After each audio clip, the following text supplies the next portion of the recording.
The world is a product of the actions and events of the past. Every government's decision, every scientific discovery, every unexpected incident shapes the complex environment in which we live. The first 2 decades of the 21st century were full of events that defined the present we now experience.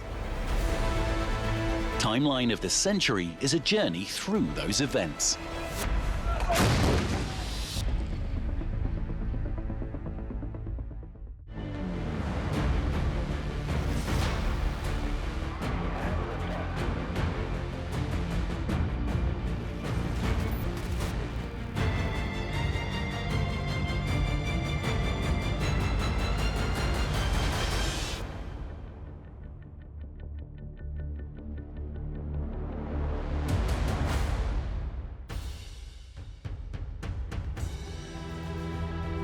In 2009, the political history of the United States would change forever.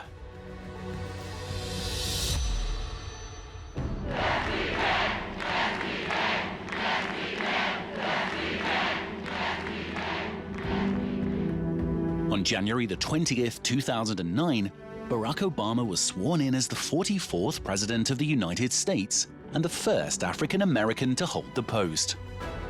That day, he reminded the world that anything was possible. Congratulations, Mr. President.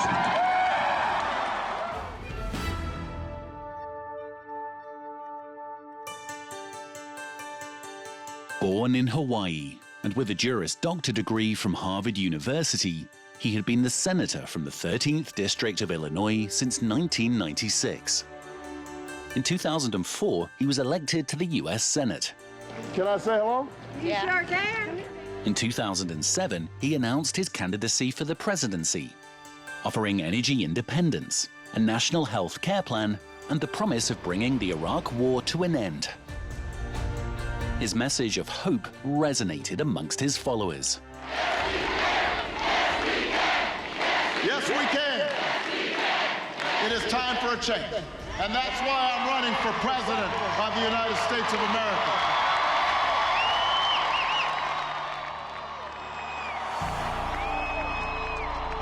In 2008, Obama defeated John McCain with over 69 million popular votes, the highest number of votes received by a presidential candidate in U.S. history, surpassing George W. Bush with 62 million in 2004 and Ronald Reagan with 54.5 million in 1984. An estimated 1.8 million people attended Obama's inauguration in Washington, D.C., making it the largest audience to witness an inauguration in history.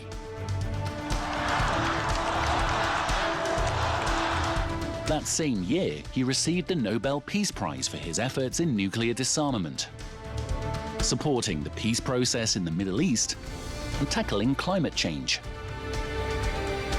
Many questioned the prize, pointing out that Obama did not end the war in Iraq.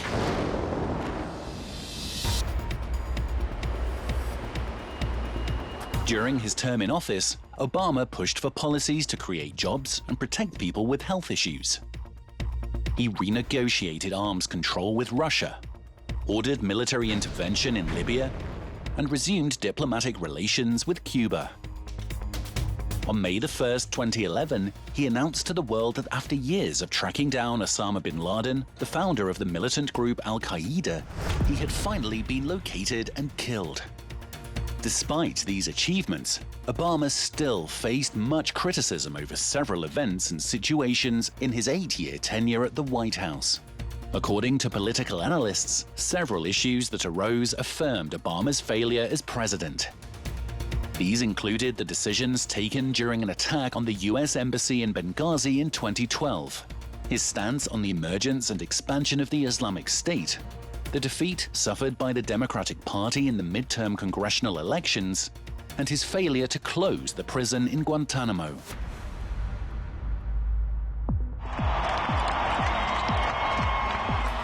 At the end of his term in 2017, he left the presidency with a 60% popularity rating, one of the highest percentages ever recorded for an outgoing president.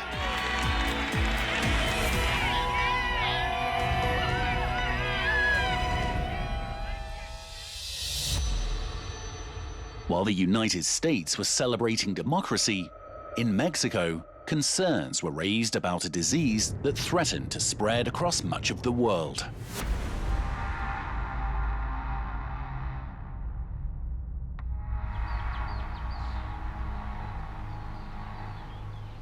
In a village in the mountains of Veracruz, Mexico, a boy couldn't stop coughing. This was the first known case. Many more would come. What we're observing is what may lead to a pandemic. We don't know at the present time whether in fact a pandemic will emerge from this, although many of us think that this is highly likely. 3 months later, the World Health Organization declared a global influenza epidemic alert. Its code, H1N1.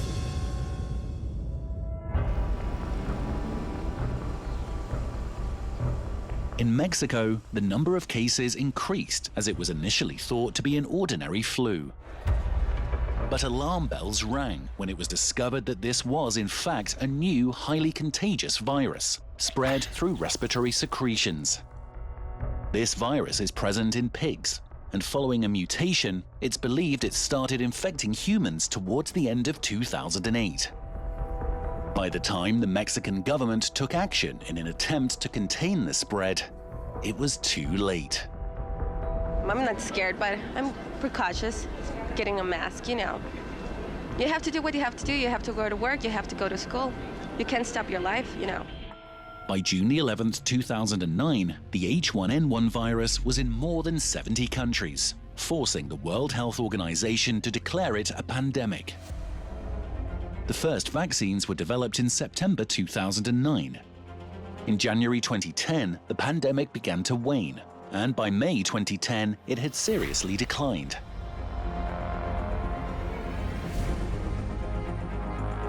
On August 10th of that year, 16 months after the first case was detected, the World Health Organization Director, Margaret Chan, announced the end of the pandemic. The number of victims was difficult to estimate. A study by the US Centers for Disease Control and Prevention estimated that more than 150,000 people had died worldwide. Since its emergence in 2009, H1N1 outbreaks continue to occur each year around the world.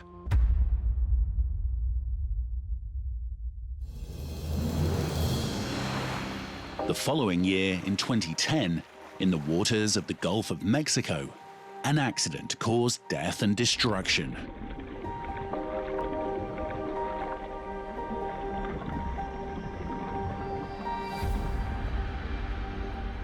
On April 20th, 2010, the Deepwater Horizon rig had successfully completed drilling a well in the US territorial waters of the Gulf of Mexico, 80 kilometers southeast of the Mississippi River Delta.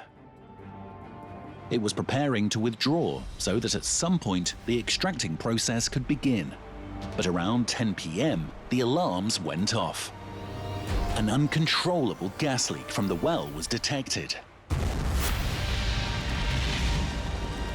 Minutes later, a huge explosion destroyed part of the platform and affected the drilled well. 11 workers were killed.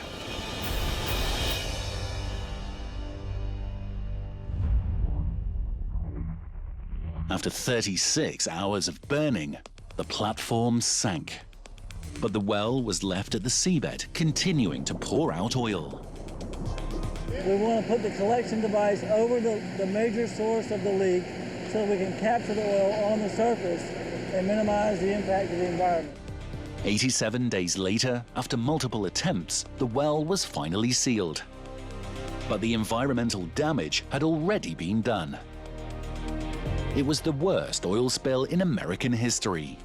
According to Nature magazine, the volume of crude oil that spilled into the waters of the Gulf of Mexico was approximately 700 million liters, affecting the salt flats and coasts of Louisiana, Mississippi, Texas, Alabama, and the state of Florida, covering more than 1,600 kilometers of coastline. In Mexico, it affected more than 10,000 fishermen from Tamaulipas, Veracruz, and Tabasco. It's estimated that more than 400 million litres were left in the environment. Hundreds of thousands of animal species died or suffered due to the catastrophe.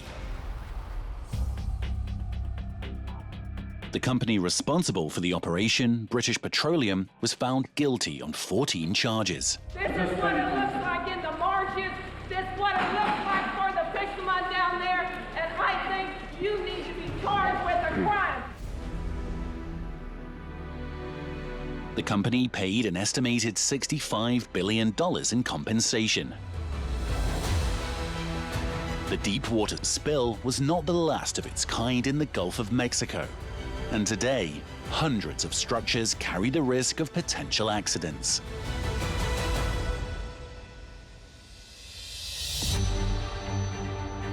Other events that wrote history in 2009: the sudden death of the king of pop, Michael Jackson. In New York, US Airways Flight 1549 made an emergency landing on the Hudson River. In September that year, a strong earthquake shook the island of Sumatra, leaving nearly 1,100 people dead. General Motors filed for bankruptcy, while the financial world was taken by surprise by the emergence of Bitcoin. The president of Honduras, Manuel Zelaya, was overthrown after a coup d'etat. The British band Oasis announced their separation. In football, Lionel Messi won his first Golden Ball, and Cristiano Ronaldo became one of the highest-paid players in history when he was signed by Real Madrid for €96 million. When we come back, we will continue the timeline of the century with the appearance of a controversial internet portal and revisit the awakening of an entire region which demanded political and social change.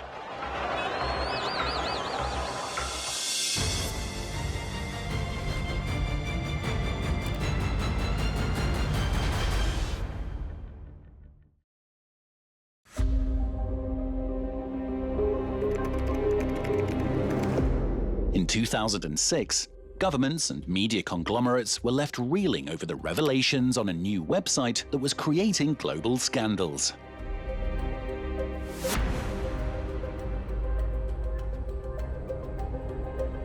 In December 2006, Wikileaks, an international media organization, began publishing confidential documents, revealing major political and financial scandals on its website. Since then, more than 10 million documents and associated analyses, which were either censored or restricted in the public domain, have been published on the website. WikiLeaks became a threat to governments, businesses, and individuals around the world.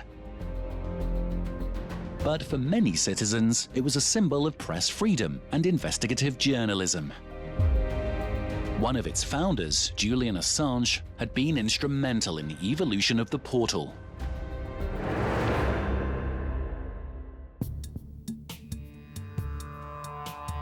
In 2007, WikiLeaks published a manual detailing the torture prisoners were subjected to in the US prison at Guantanamo Bay in Cuba. In January 2008, it released information on the Swiss bank Julius Baer, which exposed alleged illegal activities at its Cayman Island branch. The same year, it revealed the names of 13,500 members of the British National Party, a far-right British political group that included clergymen, police officers, and school teachers. In 2009, it exposed more than 500,000 messages from the FBI and other agencies, revealing the conditions that prompted the so-called War on Terror in Afghanistan after the events of 9/11. Also that year, secret UN reports were published, detailing the alleged sexual abuse of young female refugees by European blue helmets. In 2010, the site caught the world's attention by leaking more than 90,000 documents about the war in Afghanistan. Plus, a video of a US military helicopter shooting civilians in Iraq. After this last leak, Sweden opened an investigation against Assange for sexual harassment, and he was arrested by British authorities. He was also wanted by the American justice system, which is currently awaiting his extradition. Wikileaks continued to publish over 1 million documents exposing civilian deaths, details of Hillary Clinton's international policy, secret drone attacks, and government efforts to spy on heads of state and other authorities. It was a diplomatic disaster. Assange had been in asylum since 2012 at Ecuador's embassy in the UK.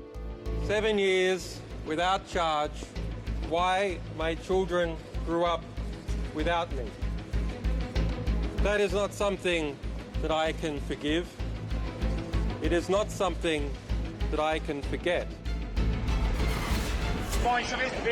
In 2019, he was finally arrested and is still being held in London. WikiLeaks have sought to continue their work even after Assange's fall. Opinions across the world about the WikiLeaks portal remain divided. Some see it as a threat, but others see it as a triumph for freedom of information. What do we want? Free Julian. When do we want it? Free Julian.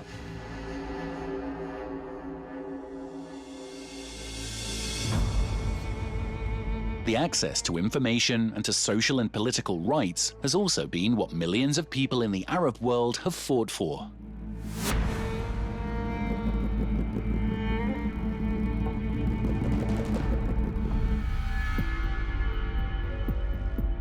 With a high unemployment rate and a widening socio-economic gap, Tunisia's population felt stagnated.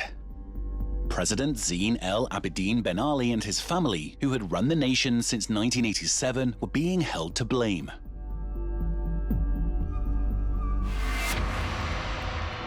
In December 2010, Mohamed Bouazizi, a humble fruit seller, set himself on fire as a sign of protest. He was tired of living under a regime of repression. His sacrifice shook the country, as well as millions of people from across the Arab world, inspiring a revolution that would become known as the Arab Spring. In less than a month, the Tunisian regime fell.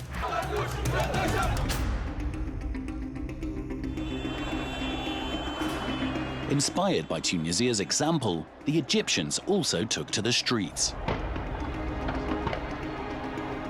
For 18 days, they demanded President Hosni Mubarak's resignation. In February 2011, he left the post he had held for 30 years.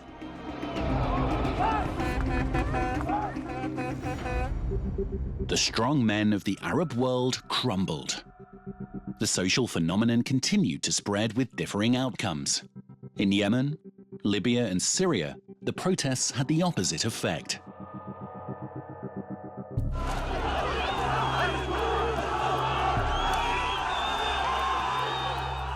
In Libya, Muammar al-Gaddafi fought to his death at the end of 2011, leaving the nation in a state of instability that it's still struggling with today. We would have preferred him, of course, to be able to face justice in the International Criminal Court or in a Libyan court for his crimes. And we don't approve of extrajudicial killings. At the same time, we're not going to mourn him. In Syria, the protests triggered a war that still hasn't ended. More than 380,000 people have died as a result. 11 million people have been displaced, and Bashar al-Assad refuses to relinquish power. In Yemen, although one regime fell, the one that took its place was no more receptive to the demands of the population.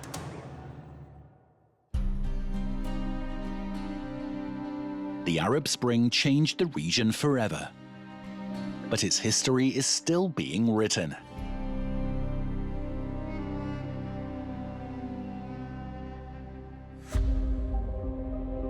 Other important events marked the year 2010. In one of his last public appearances, Steve Jobs introduced the iPad. Avatar became the highest-grossing movie in history. Peruvian writer Mario Vargas Llosa won the Nobel Prize for Literature. The Burj Khalifa in Dubai, with its height of 828 meters, was officially recognized as the tallest building in the world. In sports, the Los Angeles Lakers won the NBA title against the Boston Celtics, while John Eisner and Nicolas Mahut played the longest game in the history of tennis, 11 hours and 5 minutes. John Eisner won the match after a tiebreak that lasted 8 hours. A devastating earthquake struck Haiti, causing 316,000 deaths.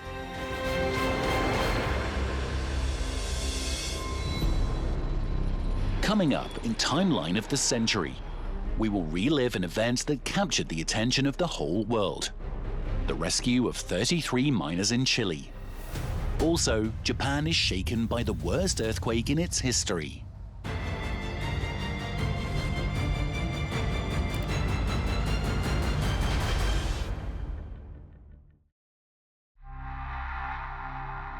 In the second half of 2010, the world's attention was set on Chile, where a group of miners were trapped underground for more than 2 months.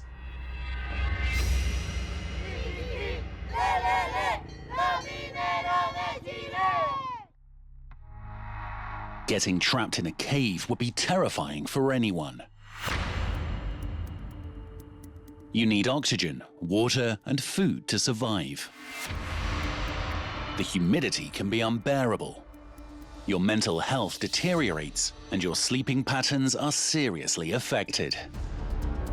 That's what 33 miners experienced when they were trapped 700 meters down a mine for 69 days.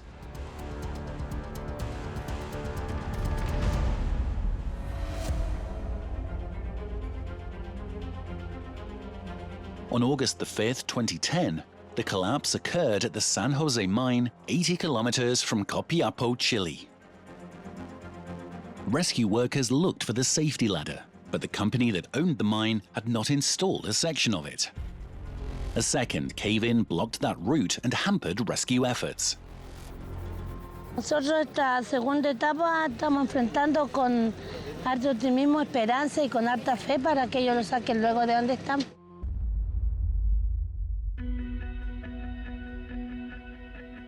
17 days after the accident, a probe found the shelter. It came out with a note: "All 33 of us in the shelter are fine." There was a national holiday, and relief was felt all over the world. The miners were able to send in a video. Un saludo a mi esposa Lila, a todas mis hijas y a mis hermanos. They were monitored and given supplies. Le va a salir el pelo. Tenemos la esperanza que le salga pelo, ¿no? Saludos, amiga. Support came from all over the world. Chilean engineers began to receive rescue proposals from several countries. Even NASA recommended the same survival techniques used by astronauts isolated in space. The rescue was named Operation St. Lawrence, and it established 3 plans. Plan A would be to open up a pipeline with a drill to try and reach the shelter. Plan B would try to reach a workshop near the shelter, and C would do the same with an oil well drill. Drilling operations ended on October the 9th when Plan B, using technology from the US company Geotech, broke ground.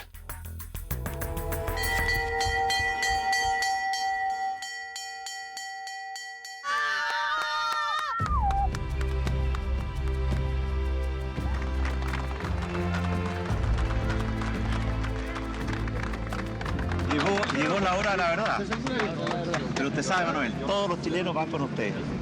Y que Dios lo acompañe. Buena suerte y lo esperamos de vuelta. ¡Fuerza!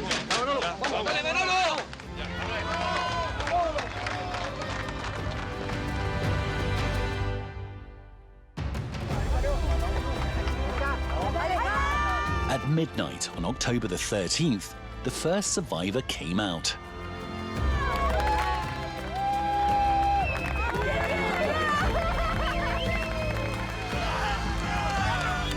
The rescue took more than 22 hours.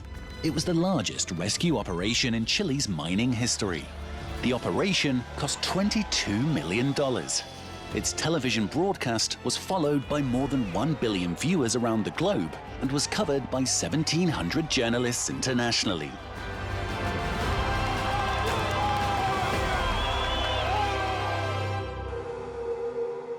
While the 33 miners were returned from within the earth in Chile, nature was preparing to unleash its full potential in Japan.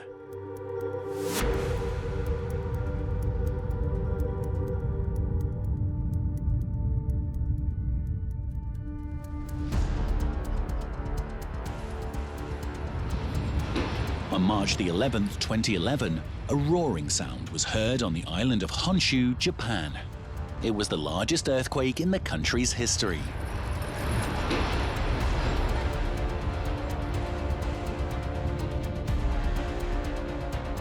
The epicenter of the earthquake was located about 130 kilometers east of the city of Sendai and 24.4 kilometers deep, where the Pacific and Philippine Sea tectonic plates meet. The earthquake lasted for 6 minutes, with an intensity of 9.0. Minutes later, a tsunami hit the coast, flooding the village of Okuma in the Fukushima region.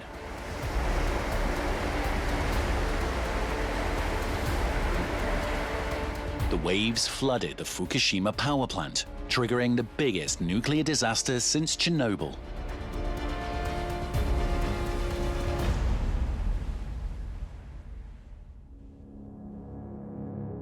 The next day, a violent aftershock caused the failing of the cooling systems in 3 of the 4 reactors. The Japanese government declared a state of emergency. More than 160,000 people living in municipalities close to the Fukushima prefecture were evacuated. Large quantities of water contaminated with radioactive isotopes leaked into the Pacific during and after the disaster. It wasn't until the end of the year that the government reported the end of the nuclear crisis. The earthquake in Japan, the subsequent tsunami, and the Fukushima nuclear accident left more than 20,000 people dead or missing. The damage was estimated at $300 billion. Hundreds of thousands of people lost their homes and are still trying to recover from that day. This disaster was a reminder of nature's devastating strength.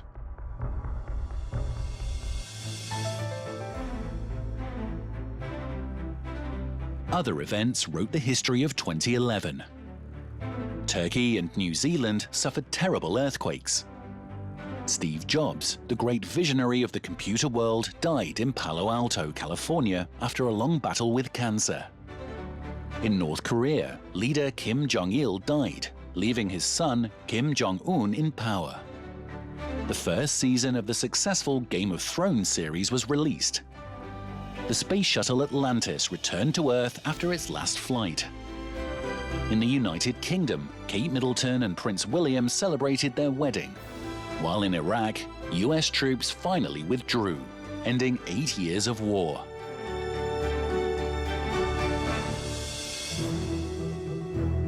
Timeline of the century continues with the operations that put an end to the most wanted terrorist on the planet and a tragedy that took place in the waters of the Mediterranean.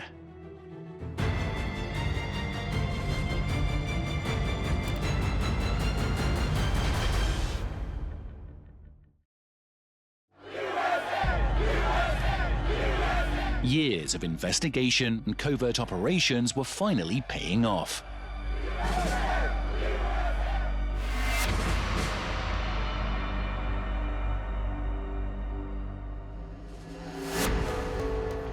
On May 2nd, 2011, Barack Obama addressed the American people and the world. The #1 public enemy of the Western world, Al-Qaeda's leader Osama Bin Laden was shot dead 10 years after he and his organization spread terror with the events of 9/11.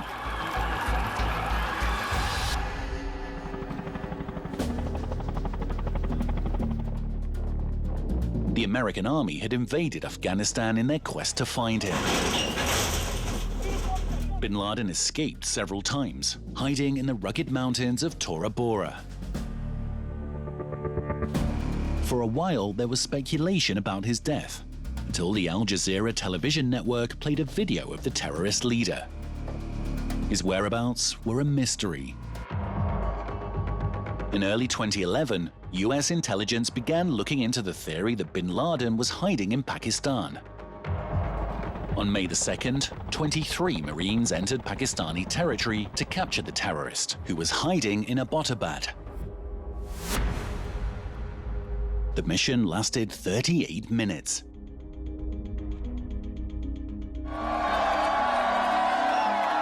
Thousands of Americans took to the streets to celebrate. That day changed the course of the war on terror. The decisive insertion of our special operations to kill him is a great victory for us. This huge weight is lifted off my shoulder. I am so grateful to this administration to have been persistent.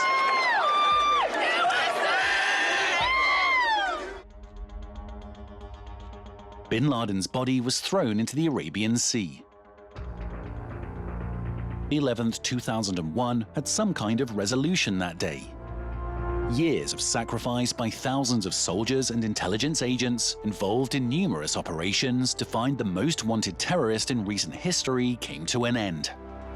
Much of the world was able to regain hope and feel at peace.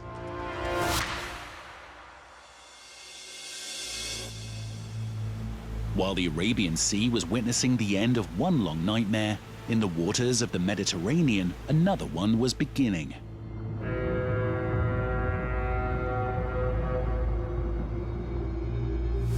On the night of the 13th of January 2012, Captain Francesco Schettino brought his ship to the Isle of Giglio in Italy. The maneuver brought it too close to the shore, and the ship ended up hitting a reef.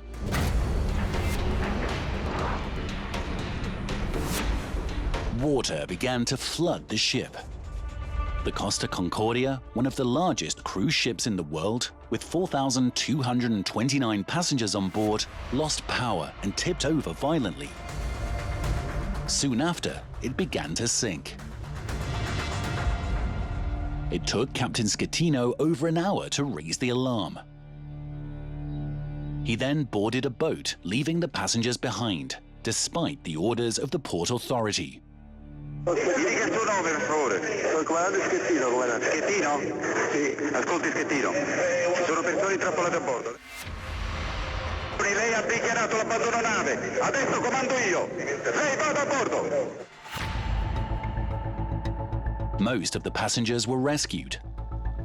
Il nous a dit quand le bateau a choqué, on a bien vu qu'il avait choqué un truc, et il nous a dit en fait, attends-moi Sébastien, parce que, et il nous a dit en fait, vous inquiétez pas, on a la situation en main. But 32 people died in the shipwreck, and 157 were injured. The ship was refloated 2 years later in an unprecedented operation.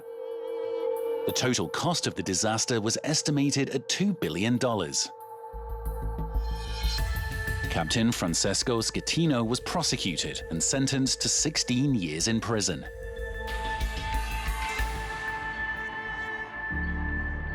The first months of 2012 were filled with big changes, new records, and a great celebration. Vladimir Putin was re-elected president of Russia. The European Union imposed an embargo to Iran for continuing to enrich uranium.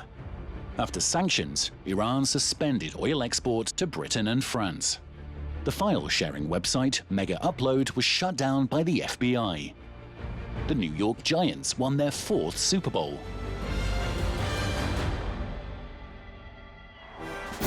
Back in timeline of the century, the House of Windsor celebrates 60 years of the reign of Queen Elizabeth II.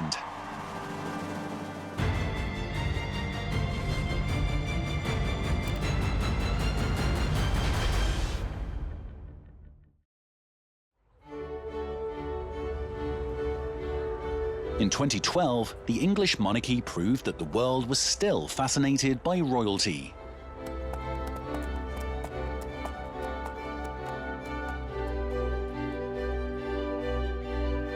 the only person in the UK who can drive without a license. She's travelled more than her predecessors. She's head of 16 states, and her face is on more coins than anyone else's. And her reign has seen 14 prime ministers come and go. Her name? Elizabeth Alexandra Mary Windsor. Her title? Queen of the United Kingdom.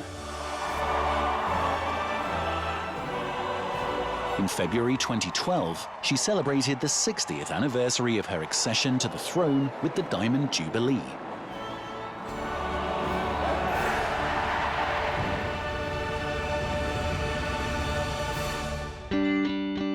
As a princess during World War II, she joined the Auxiliary Territorial Service and trained as a truck driver and mechanic at the age of 19.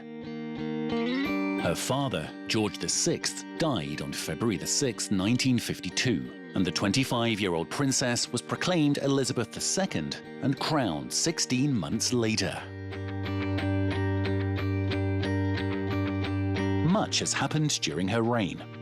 Resignations of prime ministers and diplomatic conflicts, the independence of countries in the kingdom, the Falklands War, and conflicts in the Middle East. But the Diamond Jubilee was celebrated in style. The Queen and her family visited places all over the United Kingdom. Exhibitions of the royal collection with iconic images of the Queen were organised. The official celebrations took place between the 2nd and 5th of June 2012. The Queen attended the Epsom Derby, and there was a concert in front of Buckingham Palace. We're celebrating the life and service of a very special person over the last 60 years. The Thames Parade was one of the main attractions, with 1,000 boats from all over the world.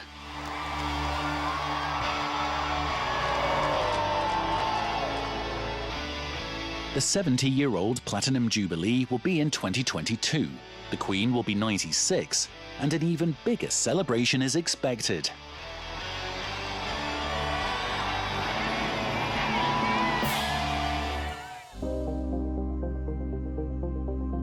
The second half of 2012 saw a range of ups and downs. During the premiere of Batman's film, The Dark Knight Rises, in Colorado, a gunman stormed into a movie theater, triggering a firefight that left 12 dead and 59 injured. Hurricane Sandy hit the east coast of the United States, becoming the deadliest hurricane that year. NASA continued its conquest of space by landing the Curiosity rover on Mars.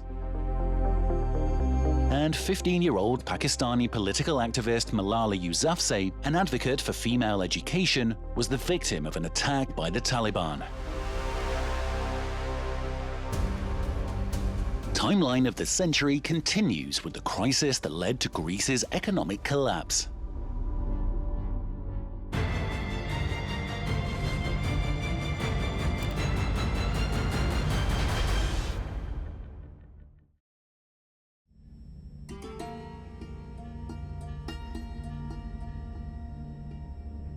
In 2012, a dangerous financial crisis threatened the stability of Europe.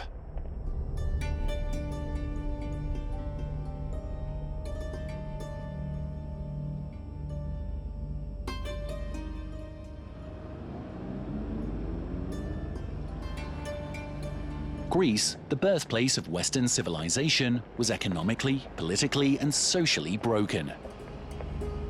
Decades of mismanagement had driven the country to financial ruin. From 1981, when it joined the European Economic Community, its economy showed signs of stagnation. In the late 1990s, Greece attempted to complete the last step in its European integration to join the Eurozone, but did not meet the conditions for acceptance. It had to wait until 2001 to be included as a member. But its admission to the Eurozone became a burden to the Union. By the end of 2009, the Greek government admitted that the country's budget deficit was larger than declared and announced austerity measures to restore its economy. These measures struck a heavy blow to the pockets of its citizens. There's not only one recipe for austerity, and the implementation of the austerity measures in Greece and in other countries has shown that too aggressive fiscal consolidation actually kills the economy. The implemented economic plan did not settle the nation's accounts, and in April 2010, Greece was at risk of default unless it received help from international organizations. The European Union and the International Monetary Fund granted an initial bailout of 110 billion euros in exchange for more austerity. The harsh measures unleashed a climate of protests that would define the following years. But the situation's climax was reached in 2012, when the government announced that another rescue was on its way, this time for 130 billion euros. The new agreement required more sacrifices from the population, which triggered the escalation of the protests. It's estimated that Greece's economy shrank by 25%, and unemployment among young adults exceeded 50%. There is a possibility that at some point, some part of the fiscal aid given to Greece will stop. The crisis also turned political. The agreements to find solutions to the country's financial problems failed. The traditional parties lost legitimacy, and the possibility of Greece leaving the European Union became a real possibility. I have 2 children, and I'm just scared for them. Greek people didn't cause this problem. Banks. The response of those most affected was to emigrate, to seek better conditions that would allow for a certain future. Years have passed and recovery has been slow, yet there is light at the end of the tunnel. But for some, the problems are systemic and persistent.